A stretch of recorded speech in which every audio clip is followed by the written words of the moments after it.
नमस्कार, आप देख रहे हैं वीआईपी न्यूज। आपके साथ मैं हूं सुरभि तिवारी। तो सबसे पहले शुरुआत करेंगे खबरों की, लेकिन उससे पहले एक नजर दिन भर की सुर्खियों पर। तो आपको जिला प्रशासन के आदेश का खुलेआम उड़ा मजाक। एसडीओ सदर आशीष नारायण ने की बड़ी कार्रवाई। 6 दुकानदारों पर की गई कार्रवाई।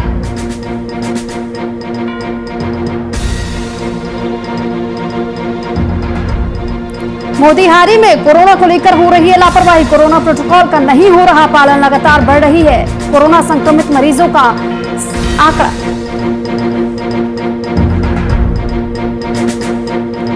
डीएम ने किया कोविड हेल्थ सेंटर का निरीक्षण। भर्ती मरीजों का जाना हाल, पदाधिकारियों को दिए आवश्यक दिशा निर्देश।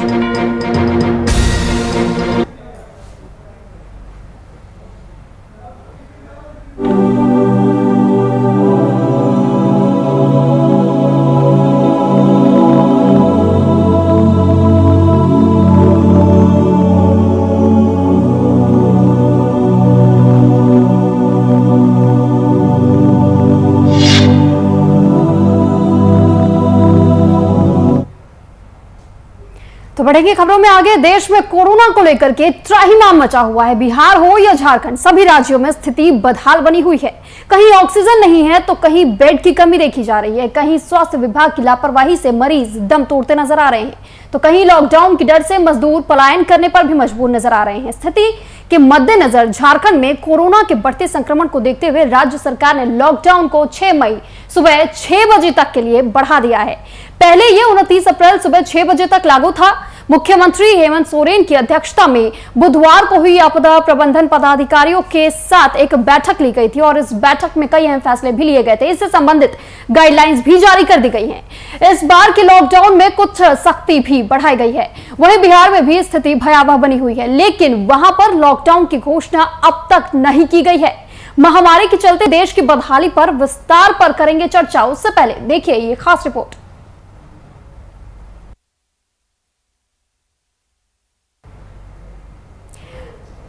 तो लगातार ऐसी खबरें आए दिन सामने आ रही हैं कि लगातार जो कोरोना मरीजों का आंकड़ा है वो दिन पर दिन बढ़ता ही चला जा रहा है और ये जो आंकड़े हैं लगातार इस पर सरकार भी चिंता बनाए हुए है। सिस्टम ध्वस्त नजर आ रहा है, लेकिन आखिर करे तो करे क्या, क्योंकि लगातार लोगों से ये अपील सरकार की तरफ से भी की जा रही है कि लोग अपना बेहद ख्याल रखें बिना मास्क के, और अगर आवश्यक ना हो तो घरों के बाहर ना निकले, बिना मास्क के ना निकले।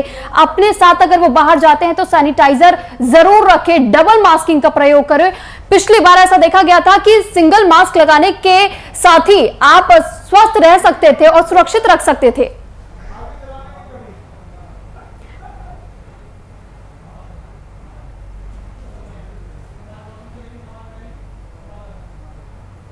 और इस पर अधिक जानकारी के साथ हमारे साथ संवाददाता कुमार गौतम जुड़ चुके हैं और साथ ही हमारे साथ बिहार झारखंड से संपादक कुंदन जी भी हमारे साथ जुड़ेंगे। लेकिन सबसे पहला सवाल गौतम, आपसे हम जानना चाहेंगे कि आखिर ये जिस तरीके से आंकड़े लगातार दिन पर दिन दर्ज किए जा रहे हैं और नए रिकॉर्ड सामने आ रहे हैं, लेकिन फिर भी सख्ती इस लेवल पर क्यों नहीं बढ़ती जा रही है? लॉकडाउन का अनाउंसमेंट क्यों नहीं किया जा रहा है?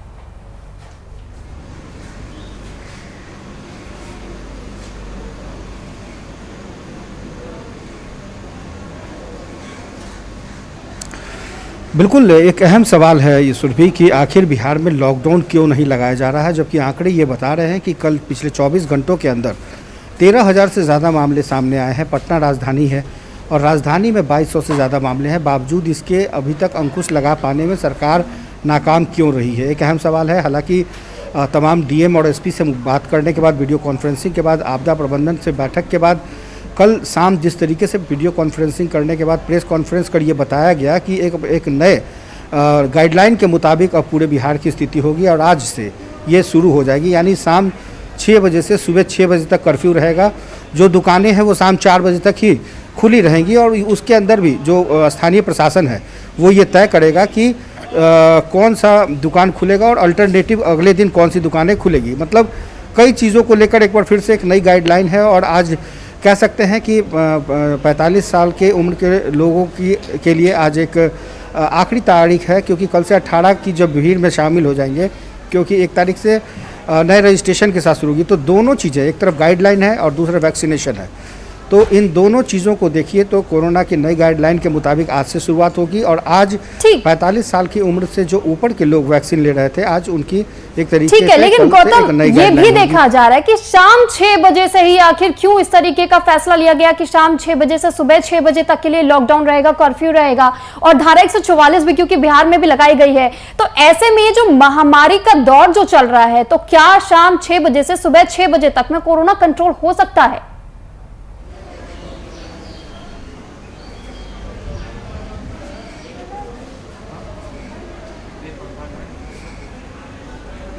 गौतम, क्या आपको देखिए, आवाज मिल रही सरकार है? ने अचानक से ये फैसला लिया था जब उनको ऐसा लगने लगा कि अब बिहार की परिस्थितियां दूसरे राज्यों की तर्ज पे अब बदहाल होती जा रही है। कोरोना का जो संक्रमण बिल्कुल बिल्कुल कोरोना को लेकर के जो गाइडलाइन थी उसके मुताबिक कई ऐसी चीज़ें हैं जो देखने को मिल रही थी, इसलिए बिहार सरकार ने पहले नाइट कर्फ्यू की घोषणा की थी और उसके बाद अब शाम 6 बजे से 6 बजे तक हो सकता है आने वाले कुछ दिनों में लॉकडाउन की घोषणा हो, लेकिन सरकार को अभी भी नहीं लगता कि बिहार के अंदर लॉकडाउन लगाया जाए, क्योंकि लॉकडाउन लगाने से बिहार के अंदर रोजगार के और रोज कमाने और रोज खाने वाले की जो सबसे ज़्यादा समस्या है वो उत्पन्न हो सकती है। लगन का समय है, ऐसे में लगन तमाम वो चीज़ों को देखते हुए ये जो अप्रैल का महीना है वो बहुत खास होता है और इस अप्रैल के महीने में जिस तरह से कोरोना ने कहर बरपाया है, ये कह सकते हैं ना तो सरकार और ना ही जिला प्रशासन किसी के बस में नहीं है फिलहाल।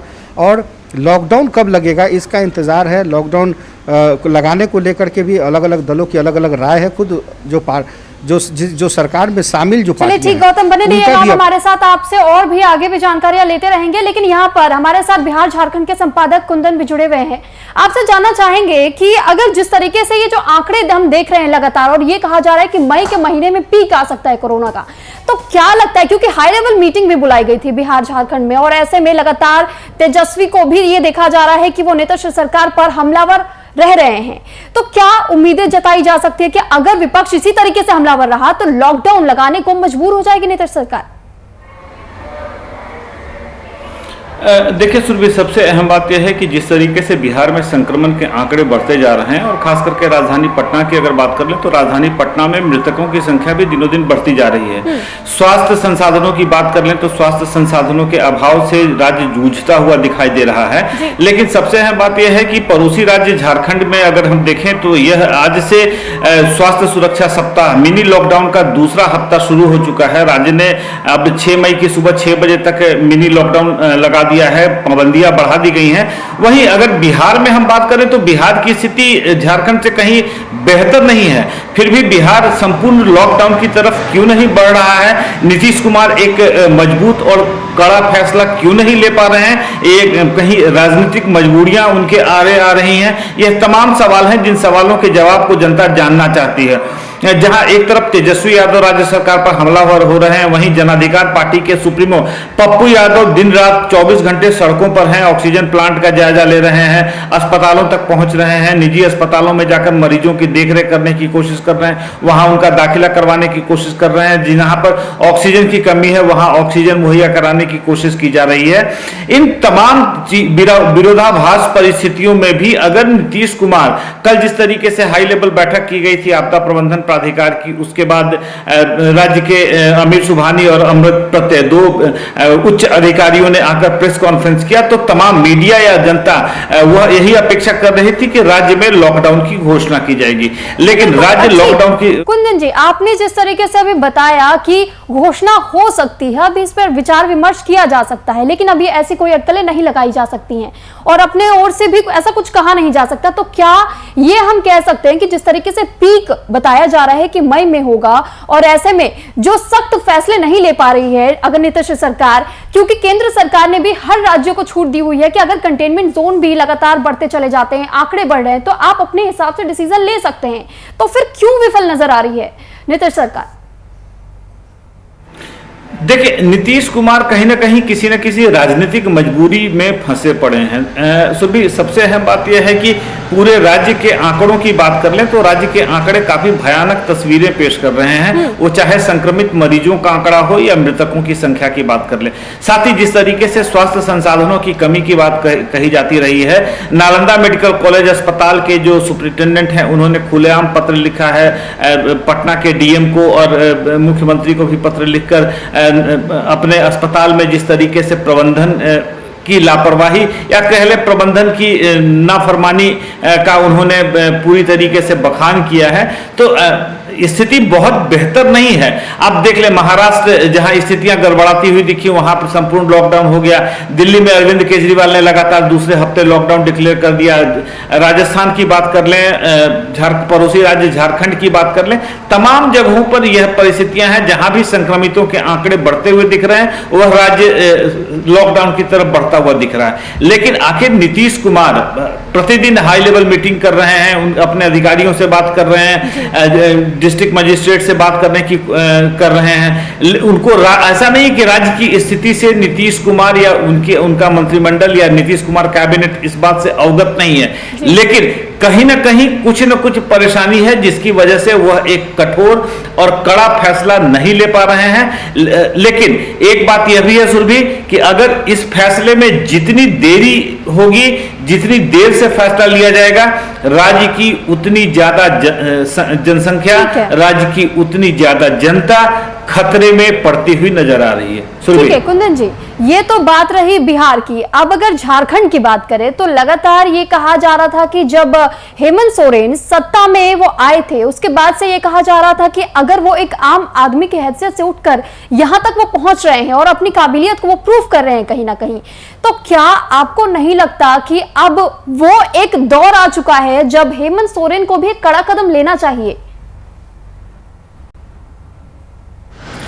सुरभि 29 दिसंबर 2019 को हेमंत सोरेन ने राज्य के मुख्यमंत्री के तौर पर शपथ ली थी और उसके बाद राज्य के हालात बहुत अच्छे नहीं रहे हैं। 3 महीनों का समय मौजूदा सरकार का केंद्र और राज्य के बीच में संघर्ष की वजह से भेंट चढ़ गया।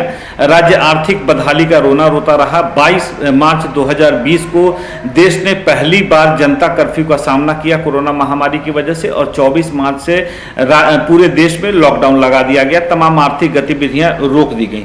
लेकिन सबसे अहम बात यह है कि इन तमाम प्रतिबंधों के बावजूद, राज्य को आर्थिक नुकसान होने के बावजूद, मुख्यमंत्री हेमंत सोरेन कोरोना संक्रमण के दूसरे स्ट्रेन में जिस तरीके से एक एक्टिव भूमिका में नजर आ रहे हैं।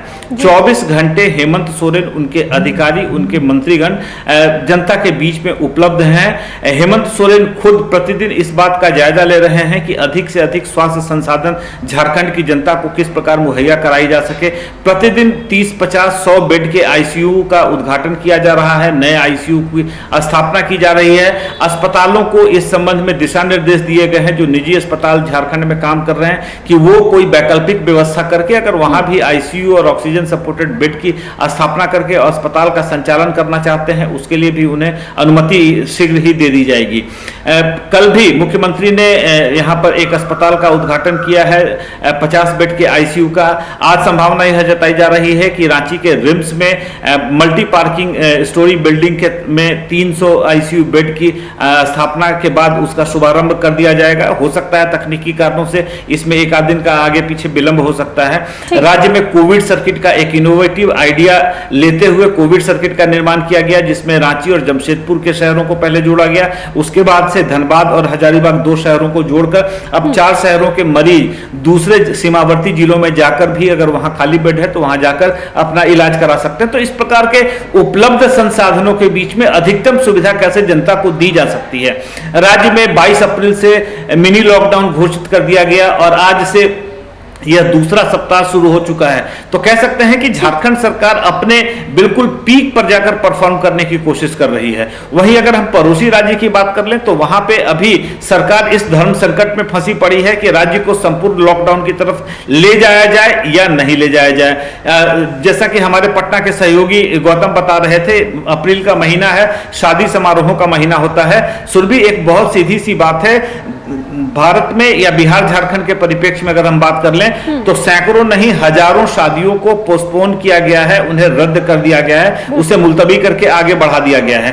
देश की जनता, राज्य की जनता की खुशहाली, उनका अच्छा स्वास्थ्य और कोरोना संक्रमण से बचाव ज्यादा जरूरी है, ना कि शादियों का आयोजन। तो सरकार अब किन राजनीतिक मजबूरियों, सामाजिक मजबूरियों की वजह से यह फैसला नहीं ले पा रही है, यह तो नीतीश कुमार बेहतर समझते होंगे। लेकिन बिहार में अभी जरूरत है एक सख्त लॉकडाउन की, ताकि बिहार में हो रहे संक्रमण के चेन को तोड़ने में मदद मिल सके। सुरभि, चलिए ठीक, कुंदन जी आप हमारे साथ बने रहिएगा। यहाँ गौतम भी हमारे साथ लगातार बने हुए हैं।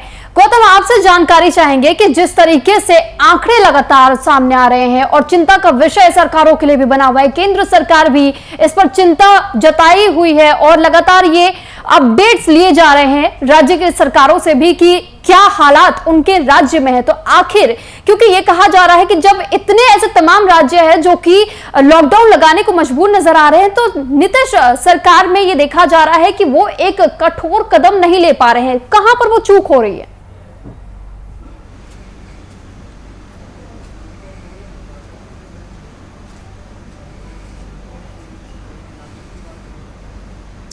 बिल्कुल, आपने भी ठीक कहा और कुंदन सर ने बिल्कुल ठीक कहा कि आखिर कौन सी वो विषम परिस्थितियां हैं या फिर दबाव है मुख्यमंत्री नीतीश कुमार के ऊपर, जो अब तक इतने बड़े राज्य का, इतने बड़े लोगों के बीच वो फैसला क्यों नहीं ले पा रहे हैं। इस बीच हम आपको बता दें कि काफ़ी संख्या में लोग वैक्सीनेशन लेने आए हैं इस सेंटर पर। हम इन्हीं से जानने की कोशिश करेंगे कि आखिर क्या वजह है। देखिए तस्वीरों में कि किस तरह से लोग उत्सुकता के साथ यहाँ पर वैक्सीनेशन सेंटर पे तमाम वो लोग हैं वो मौजूद हैं और वैक्सीनेशन लेने की अपनी बारी का इंतज़ार कर रहे हैं। लगातार प्रयास किए जा रहे हैं वैक्सीनेशन को लेकर के। तो कहीं ना कहीं अब वैक्सीन का जो ये 45 साल की उम्र के जो लोग हैं वो यहाँ पर लगातार वैक्सीन ले रहे हैं। इसके अलावा कल से 18 साल 1 तारीख से जो 18 साल की जो प्रक्रिया है वो शुरू हो जाएगी। तो कुल मिलाकर कह सकते हैं कि ये जो कोरोना वायरस है अब उसको लेकर के सिर्फ वैक्सीन ही एकमात्र विकल्प है। और इस विकल्प को लेकर के जो लोग हैं वो देखिए कितने कतारबद्ध तरीके से सोशल डिस्टेंसिंग का पालन करते हुए तमाम जो लोग हैं वो 45 ईयर से ऊपर के लोग हैं। उनसे ही जानने की कोशिश करेंगे कि आखिर क्या वजह है। क्या लगता है आपको कि बिहार में लॉकडाउन लगाना चाहिए, मुख्यमंत्री देर कर रहे हैं? चाहिए तो चाहिए लॉकडाउन चाहिए। क्यों ऐसा लगता है? कोरोना का बढ़ते हुए जनसंख्या के चलते इसीलिए लग रहा है कि बनाना जरूरी है। क्या लगता है सर आपको कि कोरोना वायरस के दृष्टि में अब लॉकडाउन में बिहार में जरूरी है? अभी तो सरकार न ज़्यादा समझ रहे हैं। हाँ, गवर्नमेंट डिसीजन लगी क्या करें।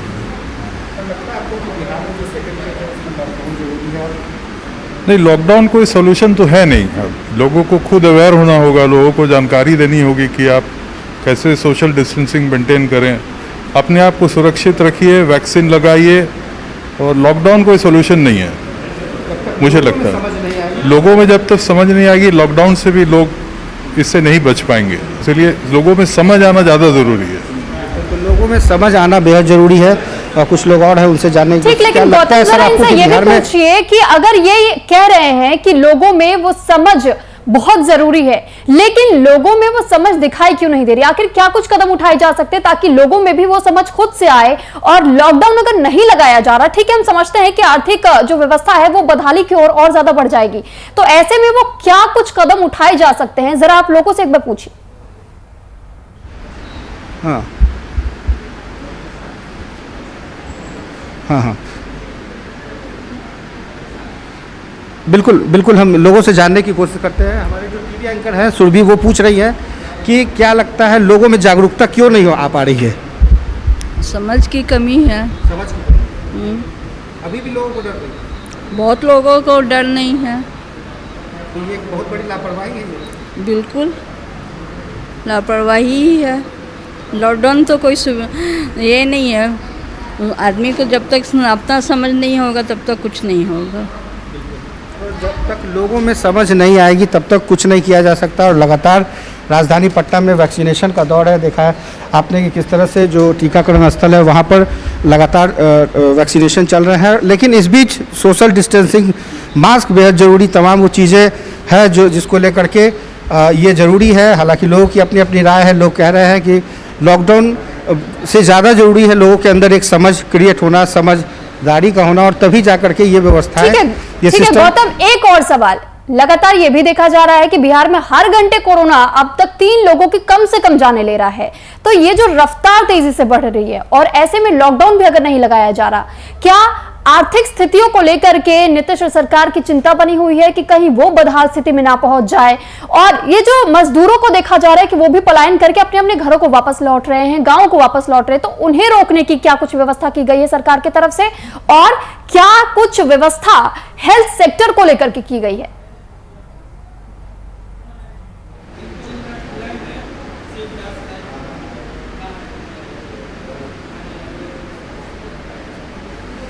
बिल्कुल, आपने देखा कि जब मुख्यमंत्री नीतीश कुमार ने जब पहले वीडियो कॉन्फ्रेंसिंग की थी कोरोना के समय में, तो उन्होंने जिस शब्द का इस्तेमाल किया था उसमें वो शब्द यही थे कि जो बिहार के बाहर काम कर रहे जो लोग हैं वो जल्द से जल्द बिहार आ जाए। तब ऐसा लगने लगा था कि उनके आने तक मान लीजिए कोई दिक्कतें ना हो, उनको जो पिछली बार जो चूक हुई थी उसका खामियाजा ना भुगतना पड़े। और दूसरी बात यह कि मुख्यमंत्री नीतीश कुमार ने शायद यही एक सप्ताह के अंदर जो फैसला लिया नाइट कर्फ्यू का, वो इन्हीं सब चीज़ों को देख करके लिया है। लेकिन बिहार के अंदर उनको पता है कि लॉकडाउन अगर लगा देंगे तो आधा से ज़्यादा आबादी ऐसी है जो रोज़ कमाती है, रोज़ खाती है, जो रोज़ दुकान खोलते हैं और तब जाकर उनके घर का चूल्हा जलता है, 2 जून की रोटी मिल पाती है। ऐसे में सरकारी कर्मचारियों को भले ही इस बात को लेकर के दिक्कत ना हो, लॉकडाउन को लेकर के समस्याएं उत्पन्न ना हो, नेताओं को दिक्कत ना हो, लेकिन वैसे लोगों को खास करके दिक्कतों का सामना करना पड़ेगा जो रोज कमाते हैं, रोज खाते हैं और उनके परिवार का भरण पोषण उसी 2-4 घंटे के काम में उनका पूरा। जी बिल्कुल, आप बने रहिएगा यहाँ पर। कुंदन जी भी हमारे साथ लगातार बने हुए। एक बार फिर से मैं आपके पास लौटना चाहूंगी। कुंदन जी, जिस तरीके से अभी हमने सुना कि बिहार की बात करें चाहे झारखंड की बात करें, दोनों जगहों पर यह कहा जा रहा है, लोगों से भी हमने बातचीत की तो उनका भी यही कहना था कि कहीं ना कहीं लोगों के बीच भी वो जागरूकता की कमी है, जिस वजह से लोग इस लॉकडाउन का ना तो पालन कर रहे हैं ना ही गाइडलाइंस का पालन कर रहे हैं। तो आखिर क्या वो कदम उठाए जा सकते हैं ताकि लोगों में एक तरीके से और जागरूकता फैले? और ऑक्सीजन के लिए जिस तरीके से लोग अस्पतालों में दर दर ठोकरे खा रहे हैं, भटक रहे हैं, तो किस तरीके से दुरुस्त इस पूरे सिस्टम को किया जा सकता है? सुरभि, सबसे पहले मैं आपको आपके पहले सवाल का जवाब दे दूं कि 2020 में जब कोरोना संक्रमण का पहले स्ट्रेन की वजह से पूरी दुनिया में खलबली मची थी, कई देशों ने, यूरोपियन और कह सकते हैं अमेरिका के कई देशों ने इस बात को महसूस किया था और हमसे ज़्यादा तकलीफ में वो गए थे। भारत में चूंकि 24 मार्च से लॉकडाउन हो गया था, लेकिन उन देशों ने लॉकडाउन घोषित करने में थोड़ी देरी की थी और इसका खामियाजा उन्हें भुगतना पड़ा था। आखिर में जाकर उन्होंने जब यह इस बात को रियलाइज किया कि कोरोना संक्रमण का इलाज का जो पैटर्न है, सोशल डिस्टेंसिंग, सैनिटाइजर, मास्किंग और वैक्सीनेशन, इसके अलावा कोरोना से लड़ने की कोई दूसरा रास्ता नहीं है। अब हमने अपने देश में क्या किया, पहले फेज को निपटाने के बाद आप देखेंगे दिसंबर ऑनवर्ड्स भारत में हमने मास्क, सैनिटाइजर और सोशल डिस्टेंसिंग, इन 3 चीजों को बिल्कुल किनारे कर दिया और उसका परिणाम 3 महीने के बाद मार्च के दूसरे हाफ में से नतीजे हमें दिखने शुरू हो गए और जिस तरीके से स्थितियां विकराल होती चली गई। आम जनता को इस बात को समझना होगा कि कोरोना संक्रमण का इलाज तब तक नहीं संभव है जब तक आप कोरोना वैक्सीन लेकर 12 दिनों तक का एक पीरियड निकाल न दें। उसके पहले तक आपको मास्क, सोशल डिस्टेंसिंग और सैनिटाइजर का उपयोग करना है।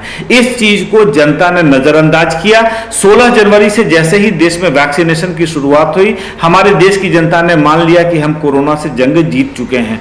वैक्सीन देश की जनता के लिए समर्पित किया गया था और जनता ने उसे कोरोना की जंग पर फतह समझ लिया। यही भूल आज पूरे देश को भारी पड़ रही है। आज की इन परिस्थितियों में जरूरत है कि जब तक आप वैक्सीन का दूसरा डोज नहीं ले लेते हैं, उसके 12 दिनों तक भी तमाम एहतियात को बरतने की जरूरत है। मास्क, सोशल डिस्टेंसिंग और सैनिटाइजर का उपयोग करने की जरूरत है और जरूरत हो तो देश को तब तक के लिए संपूर्ण लॉकडाउन में डाल दिया जाए। अगर अलग अलग राज्यों से यह निर्णय लेने की जरूरत पड़े तो अलग अलग राज्य भी निर्णय ले सकते हैं, क्योंकि जान रहेगा तभी आगे हम उनके रोटी और बाकी दूसरी चीजों की चिंता कर सकते हैं, उनकी रोजी रोटी की चिंता कर सकते हैं, उनके वेल बीइंग की चिंता कर सकते हैं। हम ऐसे में लोगों को खो देंगे तो फिर न उनकी जान रहेगी न उनकी बाकी चिंता करनी पड़ेगी।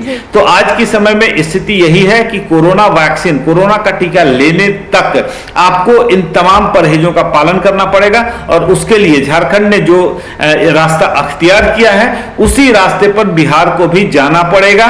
जितनी देरी करेंगे अपना और बिहार की जनता का उतना नुकसान करेंगे, क्योंकि कोरोना से लड़ाई में जो स्वास्थ्य संसाधनों में खर्च हो रहे हैं वह खर्च बहुत कम थोड़ा नहीं है, वह बहुत अधिक कीमत चुकाई जानी पड़ रही है। ऐसे में अगर उन पैसों का इस्तेमाल हम बाद के वक्त के लिए कर सकते हैं, इससे बेहतर कोई बात नहीं हो सकती। चलिए ठीक है, बहुत शुक्रिया आपका कुंदन जी, और गौतम आपका भी बहुत धन्यवाद हम तक की तमाम जानकारियां पहुंचाने के लिए। तो लगातार ये कहा जा रहा है, लोगों से अपील की जा रही है कि जो गाइडलाइंस जारी की गई है सरकार की तरफ से उसका पालन किया जाए। साथ ही साथ केंद्र सरकार भी तमाम राज्य सरकारों के मदद को आगे है, लेकिन जिस तरीके से कोरोना की मरीजों का आंकड़ा दिन पर दिन इजाफा हो रहा है, ऐसे में बेहद चिंता का विषय सरकारों के लिए भी बना हुआ है, राज्य सरकारों के लिए भी बना हुआ है। तो ऐसे में आपको भी अपना ख्याल रखने की बेहद जरूरत है। और आप इसी के साथ मुझे दीजिए इजाजत, बने रहिए आप VIP न्यूज के साथ तमाम बड़ी खबरों के लिए। नमस्कार।